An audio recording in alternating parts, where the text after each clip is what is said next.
එමා සත්තු වෙන නද සමානය සමාන වෙති කවුලෝ උපමානය තමානාද මිහිරෙයි යන මානය දමා එයින් වින්දෝ අවමානය. පුතේ එමා සත්තු කියන්නේ බෝධිසත්වයන්ගේ. අසමානය කියන්නේ සමාන වෙන්නේ නැහැ. බෝධිසත්වයන්ගේ වීණා නාදය මොකකටවත් සමාන වෙන්නේ නැහැ. සමා නොවේති කවුලෝ උපමානය. උපමානය කියන්නේ පුතේ උපමා කිරීම. සමා නොවේති කියන්නේ සුදුසු නැහැ. මේ කවුලොන්ගේ හඬ හරි මිහිරිනේ. කවුලෝ හිතනවා අපේ හඬ මිහිරි වුණාට අපේ හඬට උපමා කරන්නවත් සුදුසු නැහැ. තමානාද මිහිරෙයි යන මානය. මානය කියන්නේ අහංකාරකම. තමන්ගේ සද්දේ හරි ලස්සනයි මිහිරි කියලා තිබිච්ච අහංකාරකම දමා එයින් වින්දෝ අවමානය. කවුලෝ අවමානයේ වින්දා නිග්‍රහ විඳගත්තා.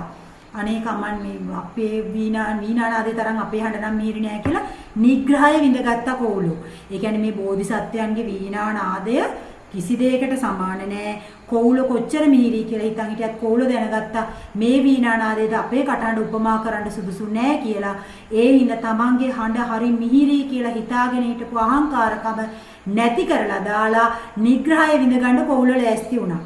මේක පුතේ ලස්සන ශබ්ද රසයේ තියෙන එකක්. බලන්න මානය මානය මානය මානය කියලා ඉවර වෙලා තියෙන්නේ අනුප්‍රාසයෙන් ශබ්ද රසය උපදවලා තියෙනවා. බලන්න අනුප්‍රාසයෙන් ශබ්ද රසය උපදවලා තියෙනවා. හරිද?